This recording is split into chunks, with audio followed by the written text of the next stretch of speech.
আসসালামু আলাইকুম। আমার কিছু কষ্টের কথা, যারা নাকি মানুষের টাকা পয়সা ছিনতাই করে নিয়ে যায় তাদের জন্য। আমি কিছুদিন আগে একটা ভিডিও দেখছি যে একটা মেয়ের কাছ থেকে মাইক্রো গাড়িতে তার ব্যাগ নিয়ে গেছে, কিন্তু সেই মেয়েটা ব্যাগের টানের জ্বালায় মেয়েটা পড়ে গেছে। কিন্তু এরকম ঘটনা আমার ঘটেছে, অনেক দিন হয়েছে ঘটনাটা। যেমন আমি আগে কোনো এই ফেসবুক ব্যাপারে বা এই ভিডিওর ব্যাপারে কিছুই বুঝতাম না, জানতাম না, না হলে আমি তখনই ভিডিওটা দিতাম। কিন্তু অনেক দিন হয়ে গেছে, আমি আমার মেয়ের বাসায় আসছিলাম। মেয়ের বাসায় আমি টাকা কয়টা আমার ঘরে ছিল, টাকা স্বর্ণ।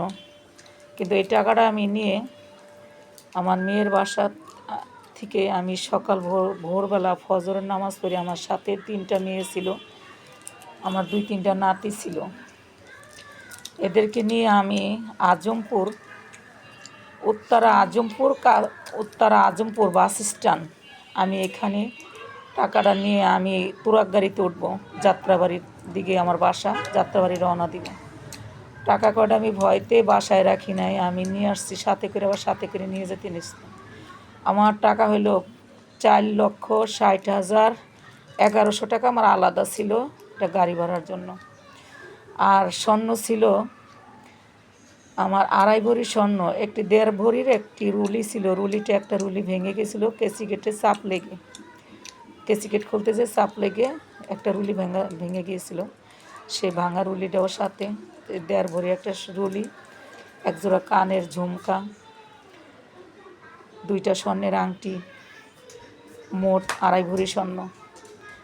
আর হলো 3 ভরির রূপাটা ছিল পায়ের নূপুর, আমার ছোটো মেয়ের আমি শখ করে বাইনে দিয়েছিলাম।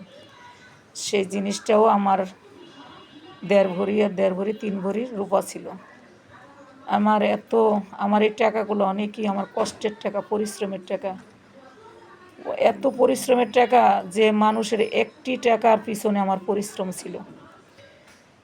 আমার সেই টাকা কটা নিয়ে আমি যখন যাইতে নিলাম, তখন আমার এরকমই একটা সুরমা কালার একটা গাড়ি আমার সামনে দিয়ে আইসাই একটু সামান্য স্লোভাবেই হাত 2টা বের করে দিয়ে আমার ব্যাগটাকে হ্যাঁচকা টান দিয়ে আমার ব্যাগটাকে ওরা নিয়ে গেল।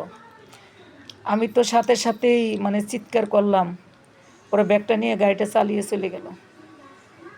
চাইলে আমি সাথে সাথেই আমি থানা উত্তরা আজমপুর বাস স্ট্যান্ডের কাছে একটা থানা আছে, এই থানার কাছে আমি একটা দারোগা সাথে সাথে আসলো, বললাম যে স্যার ওই যে গাড়িটা যাইতেছে। কিন্তু আমার এত স্মরণ ছিল না যে এই গাড়িটার পাশে একটা বাসের মধ্যে, ওইটা বাসকে বলি যে নাম্বারটা নিতে, সেটুকু স্মরণ ছিল না। আর আমার মেয়েরা তো জানেই না যে কি হয়ে গেছে, আমার মা কেন দৌড়াচ্ছে।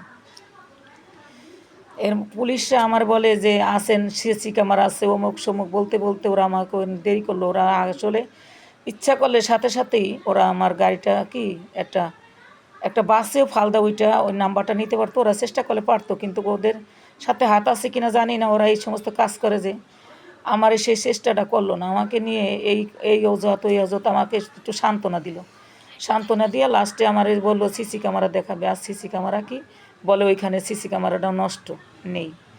আর আমার এটা এখন, কিন্তু আমি তাদের জন্য বলতেছি, হে মানুষ, তোমরা একজনের টাকা এভাবে নিয়ে, কিন্তু তোমরা একদিন মরে গেলে তো তখন তোমাদের টাকা কটা তো মানুষের হক, মানুষের টাকা তো তোমাদের একদিন দিতে হবে। আল্লাহ তাআলার কাছে গেলে তো তখন তো তোমাদের টাকা পয়সা থাকবে না, তোমরা কি দিবা?